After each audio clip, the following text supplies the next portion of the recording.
First ever factory outlet Mukunda jewelleries Kukatpally, Khammam, Kothapet, Somajiguda, Hanamkonda and Suchitra. నమస్తే, మీరు చూస్తున్న సుమన్ టీవీ. నేను మీ కీర్తి. ద్వాదశ రాశులకి ఏప్రిల్ 16 నుంచి 30 తారీఖు వరకు ఎలా ఉండబోతోంది తెలియజేయడానికి మనతో పాటు ప్రముఖ ఆస్ట్రాలజర్ బ్రహ్మశ్రీ నందిపట్ల శ్రీహరి శర్మ గురుగారు ఉన్నారు. నమస్తే గురుగారు. వాగర్థ విభసంపృక్తౌ వాగర్థ ప్రతిపత్తయే జగతః పితరౌ వందే పార్వతీ పరమేశ్వరౌ ఆదిత్యాయ చ సోమాయ మంగళాయ బుధాయ చ గురుశుక్ర శనిభ్యశ్చ రాహవే కేతవే నమః. శృంగేరి జగద్గురు పీఠాధిపతులకి, కంచి పీఠాధిపతులకి నమస్కారములు తెలియజేసుకుంటూ కార్యక్రమాన్ని ప్రారంభిద్దాం. ఏప్రిల్ నెలలో 16వ తారీఖు నుంచి 30వ తారీఖు వరకు ద్వాదశ రాశులలో జన్మించినటువంటి వారికి ఏ విధంగా ఉండబోతుందో తెలుసుకునే ప్రయత్నం చేద్దాం. ముందుగా గమనించాల్సినటువంటిది, వీక్షించేటువంటి సుమన్ టీవీ ప్రేక్షకులు గమనించాల్సినటువంటి అంశం ఏంటంటే, చాలామంది కామెంట్స్ రూపంలో తెలియజేస్తున్నారు, చెప్పినవి కొన్ని జరుగుతున్నాయి, కొన్ని జరగట్లేవు, కారణం ఏంటి అని చెప్పి. ప్రధానంగా శాస్త్రాన్ని అనుసరించి ఎప్పుడైనా మనం వెళ్ళాలి కాబట్టి రాశి మరియు లగ్నము రెండూ ప్రధానమే. కాబట్టి ఇక్కడ ఈ యొక్క సందేహాలకన్నిటికీ కూడాను నివృత్తి చేస్తూ ఇప్పుడు క్లియర్ కట్గా ఇంకా లోతైనటువంటి విషయ పరిజ్ఞానాన్ని ప్రేక్షకులకు అందించాలనేటువంటి సదుద్దేశంతో మనం ముందుకు వెళదాం. ముఖ్యంగా అందరికీ కూడా గుర్తుపెట్టుకోండి, జన్మ లగ్నం అని ఉంటుంది, జన్మ నక్షత్రాన్ని బట్టి రాశి ఉంటుంది. కొంతమందికి date of birth, time, place తెలియవు. కాబట్టి పేరులో మొదటి అక్షరం ఏది ఉంటుందో దానిని బేస్ చేసుకొని ఆ రాశిని మనం చూసుకోవాలి.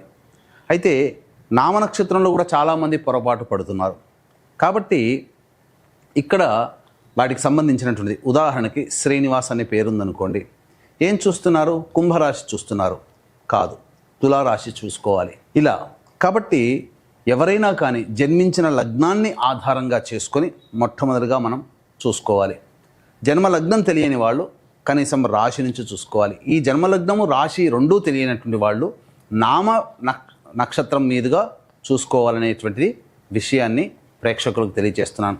కాబట్టి ఈ పట్టు నుంచి మనము లగ్నాన్ని బేస్ చేసుకొని మరియు రాశిని బేస్ చేసుకునే విధంగా తెలియజేసుకునే ప్రయత్నం చేద్దాం. ముఖ్యంగా కొంతమందికి, ఉదాహరణకి ఇప్పుడు మనం మేష నుంచి మొదలు పెడుతున్నాం కాబట్టి మేషలగ్నము, ఈ మేషలగ్నము ఒక వ్యక్తికి ఉంటుందనుకుందాం. అదే మేషలగ్నంలో జన్మించినటువంటి వ్యక్తికి కన్యా రాశి.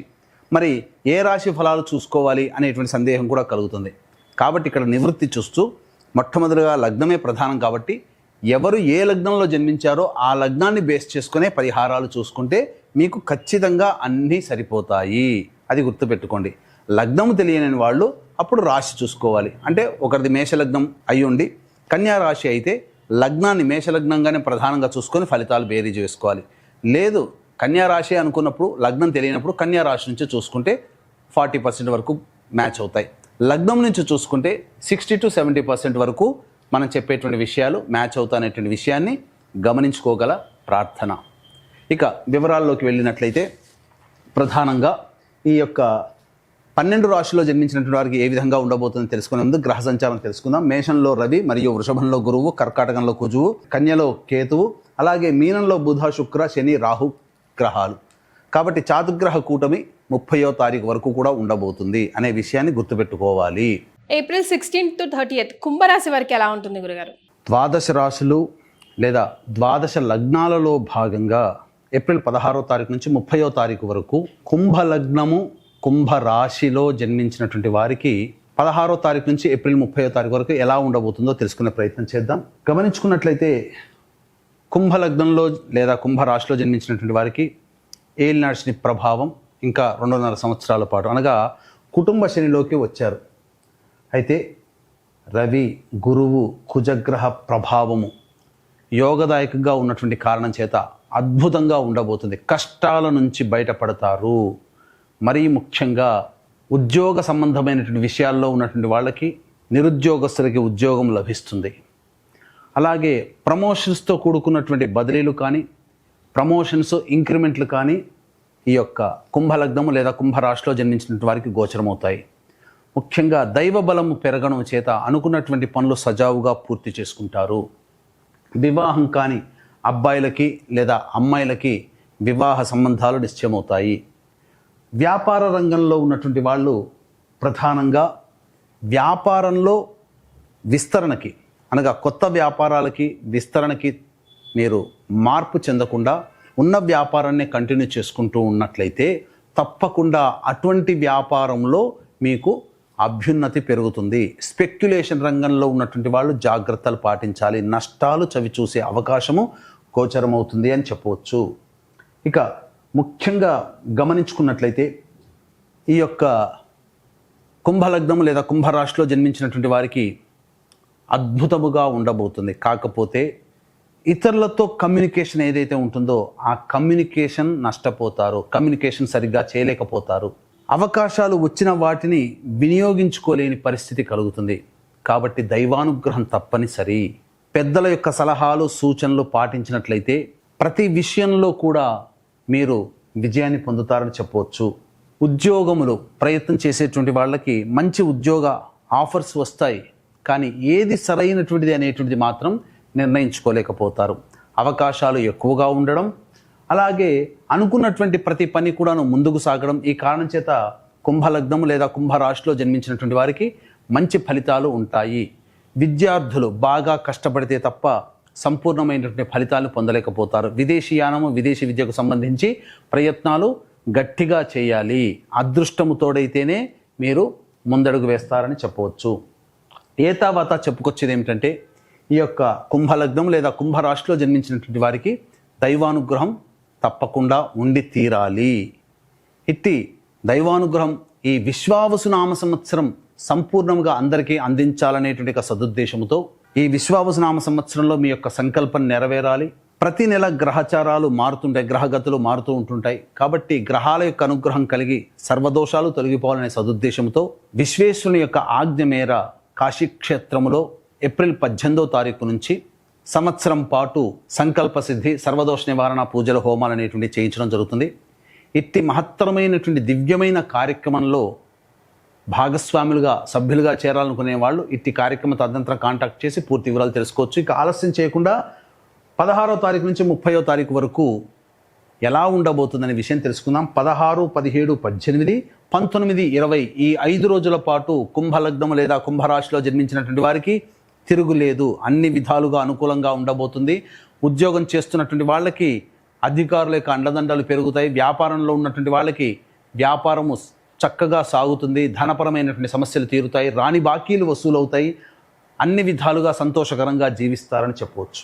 ఇక 21, 22వ తారీఖుల్లో గనక చూసుకున్నట్లయితే ప్రధానంగా వ్యాపారంలో నష్టము, ఉద్యోగంలో ఇబ్బందికర పరిస్థితులు, మనశ్శాంతి కోల్పోవడము, కొన్ని తప్పిదాలు మీకు తెలియకుండానే తప్పిదాలు జరగడం, ఆ విధంగా బాధ్యులవ్వడం, ఆ కారణం చేత ప్రశాంతత లేని జీవితం, ఖర్చులు కూడా అధికంగా ఉంటాయని చెప్పవచ్చు. 23, 24వ తారీఖుల్లో చూసుకున్నట్లయితే అతి ఆత్మవిశ్వాసం పొందడం, తద్వారా కొన్ని సమస్యలు కొని తెచ్చుకుంటారు. ఇతరులతో మీరు వాగ్వివాదాలు పెంచుకునే అవకాశం ఉంటుంది. పెండింగ్లో ఉన్నటువంటి పనులు పూర్తి చేసుకుంటారు. విందులు వినోదాలు కుటుంబ సభ్యులతో మిత్రులతో ఆనందంగా గడుపుతారని చెప్పవచ్చు. 25, 26వ తారీఖుల్లో కనుక చూసుకున్నట్లయితే కుటుంబ సభ్యులతో వాగ్వివాదాలు పెరుగుతాయి. అలాగే ధనపరమైనటువంటి ఖర్చులు కూడా పెరుగుతాయి. ప్రశాంతత లేని జీవితాన్ని పొందుతారని చెప్పవచ్చు. 27, 28వ తారీఖుల్లో కనుక చూసుకున్నట్లయితే ఉద్యోగ సంబంధమైనటువంటి విషయాల్లో మీకు విజయం పొందుతారు. నిరుద్యోగస్తులకి ఉద్యోగం లభించి తీరుతుంది. ప్రమోషన్స్ కూడా పొందే అవకాశం గోచరమవుతుంది. మరీ ముఖ్యంగా వివాహం కావాల్సిన అబ్బాయిలకి అమ్మాయిలకి సంతోషకరమైనటువంటి వార్తలు వింటారని చెప్పవచ్చు. 29, 30వ తారీఖులో కనుక చూసుకున్నట్లయితే వాహనాన్ని నడిపేటప్పుడు జాగ్రత్తలు పాటించాలి. గృహ మరమ్మతులు, వాహన మరమ్మతులకి అధికంగా ఖర్చులు అవుతాయి. అంతే ముఖ్యంగా అజీర్తి మరియు ఎసిడిటీ ప్రాబ్లమ్స్తో ఎక్కువగా అనారోగ్యం పాలే అవకాశాలు గోచరమవుతున్నాయి. ఇంట్లో కంటే ఎక్కువగా బయట గడుపుతారు. ధనపరమైనటువంటి ఖర్చులు కూడా అధికంగా ఉంటాయని చెప్పవచ్చు. ఏతావాత చెప్పొచ్చేది ఏమిటంటే 21, 22 మరియు 29, 30వ తారీఖులో జాగ్రత్తలు పాటించాలి. మరి కుంభరాశిలో జన్మించిన మహిళలకు ఎలా ఉంటుంది? ఈ యొక్క కుంభరాశి మరియు కుంభలగ్నంలో జన్మించినటువంటి మహిళలకి బాధ్యతలు పెరుగుతాయి. బాధ్యతలతో పాటుగా మీ యొక్క శ్రమ, ఒత్తిడి కూడా పెరుగుతుంది. కాబట్టి తీరిక లేని సమయాన్ని గడుపుతారు. కాబట్టి మీకంటూ కొంత తీరికను పెట్టుకునే ప్రయత్నం చేయండి. మీకంటూ కొంత సమయాన్ని మీకోసం మీరు కేటాయించుకోండి. ఇతరుల గురించి ఆలోచించకుండా మానసిక శ్రమ, శారీరక ఒత్తిడి పెరగడం వల్ల అనారోగ్య సమస్యలు పెరుగుతాయని చెప్పవచ్చు. ముఖ్యంగా గృహిణులు ఎక్కువగా శ్రమ కోరుస్తారు. ముఖ్యంగా 23, 24 తేదీల్లో జాగ్రత్తలు పాటించండి. 21, 22 తారీఖుల్లో కింద పడి అనారోగ్యం చేసే అవకాశాలు గోచరమవుతున్నాయని చెప్పవచ్చు. ముఖ్యంగా 21, 22, 23, 24 తారీఖుల్లో గర్భవతులు జాగ్రత్తలు పాటించండి. మరి వీరు ఎలాంటి పరిహారాలు పాటించాలి గురుగారు? ఇక 16వ తారీఖు నుంచి 30వ తారీఖు వరకు సమస్యలు ఉన్నప్పుడు ఆ సమస్యల నుంచి బయటపడడం కోసం ప్రతిరోజు కూడా సూర్యుడికి నమస్కారం, సూర్యాష్టకం 6 సార్లు పారాయణం చేయడం, అలాగే కాలభైరవాష్టక పారాయణం 3 సార్లు ప్రతిరోజు పారాయణం చేయడం ద్వారా చాలా మటుకు సమస్యలు తీరుతాయి. అయితే ఈ విశ్వావసు నామ సంవత్సరం 12 నెలల పాటు మీ యొక్క జాతకరీత్యా ఉన్నటువంటి దోషాలు తొలగిపోవాలి. ఈ విశ్వావసు నామ సంవత్సరంలో మీ యొక్క సంకల్పం నెరవేరాలనే సదుద్దేశంతో కాశీ విశ్వేశ్వరుని యొక్క ఆజ్ఞ మేర కాశీ క్షేత్రంలో ఏప్రిల్ 18వ తారీఖు రోజున సంకల్ప సిద్ధి, సర్వదోష నివారణ పూజలు, హోమాలు ప్రారంభమవుతాయి. ప్రతి నెల ఒక్కొక్క క్షేత్రంలో ఈ కార్యక్రమాలు జరుగుతాయి. అవకాశం ఉన్న వాళ్ళు సంవత్సరం పాటు ఇటువంటి కార్యక్రమంలో సభ్యత్వం ఎలా తీసుకోవాలనే విషయాల గురించి కార్యక్రమ తదనంతరం కాంటాక్ట్ చేసి తెలుసుకోవచ్చు. చాలా సంతోషం అండి, ధన్యవాదాలు. సర్వం శ్రీ ఉమామహేశ్వర పరబ్రహ్మార్పణమస్తు.